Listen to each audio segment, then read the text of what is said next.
Hello, everybody, and welcome back to the random match review series. We did this before I started reviewing every single WrestleMania main event, and I kind of stopped doing that because I was reviewing so many matches, but now it's back. I would also like to say right now that a lot of the videos I'm going to be posting over the course of the next couple weeks are very pre-recorded.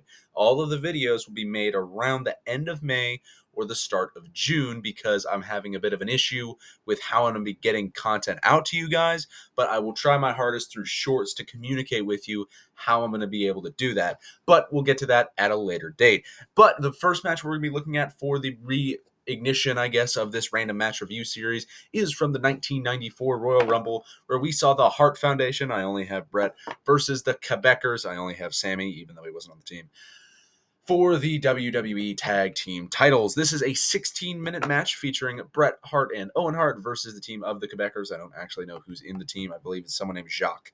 Jacques and Pierre with Johnny Polo for, as I said, the World Tag Team titles.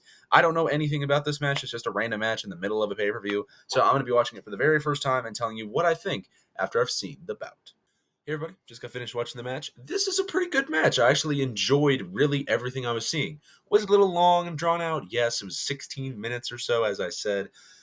Do I think it needed 16 minutes? No, I think it could have used 12, maybe 14, but I think there's a solid 2 minutes of nothing in there that you could have cut out, but that doesn't really affect the match too much, and it's really good until the end, where it does kind of get dragged out. So it's a pretty back and forth match. You'll see the Harts, who is Flair and Bret here for representation, and Sammy and Batista on the other side.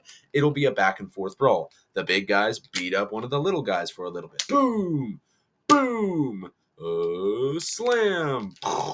And then they'll switch roles, where the big guy is getting beat up by the little guy for a little bit. He's flung across the ropes. Hip toss. Clothesline. Boom. And it's very basic, very well worked, and very well sold by everybody in the match. The Quebecers are actually a really good tag team. I didn't really see anything of them before this. They sell really well during this match. So there's a spot where one of them, I don't remember which one, is Jacques and Pierre. I think it's Pierre. And he's standing on the apron, and Bret is pulling on the rope to launch him forward. And normally for this spot, for someone as big as Pierre, because Pierre's like a big dude, he'll probably go you would think. But Pierre does a solid boing and lands on his back. He bounces with his jump. So props to Pierre. I don't know who he is, but whatever. Still, really good work by everybody in the match. It's Bret and Owen, Shocker, and the Quebecers, who, again, I don't know anything about, but from what I've seen, great job, y'all. At the end of the match is really the most important part of the whole affair. So Bret is in the ring, and both members of the Quebecers have been taking their time beating up Bret's knee after, during Bret running the ropes, one of them pulled the ropes down so he flew to the outside, hit his knee on the metal, barricades, and he was like, my knee. And Owen ran over, he's like, hey, don't hurt my bro, dude. I was trying to defend him from, the referee. It's a really weird situation where the ref comes over, it's Tim White, and he goes over 1, 2, 3. And while he's doing this, the Quebecers are like, we beat him up, Then they'll tussle a little bit, and he's like, hey, Tim White. And then he'll just go back to 1 again. He just keeps restarting for no reason. They're not doing anything to him. They're not, going in and out of the ring. They're just arguing, and then he restarts the count. So they're outside the ring for, again, about 2 minutes of that redundant action that we didn't really need. So that's the only low point of the match. Otherwise, it is a perfectly well-worked match. Back to the ending. So Bret is in the ring with, I believe, Pierre. And they're tussling a little bit. Pierre's doing a dive from the top rope, but Bret rolls out of the way, and he is really selling his knee. There's a moment a little earlier on where he's selling his knee on the ground like this.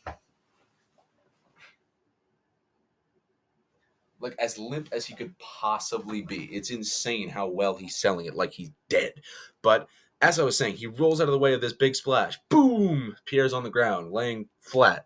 And Bret goes over, tries to snare him in the sharpshooter. So from the ground, kind of locks him in a figure 4, sharpshooter position, rolls over, tries to start it, but his knee is so beat up that he's like, I can't do this. Collapses. And Owen's like, come on, tag me. Come on. Tag.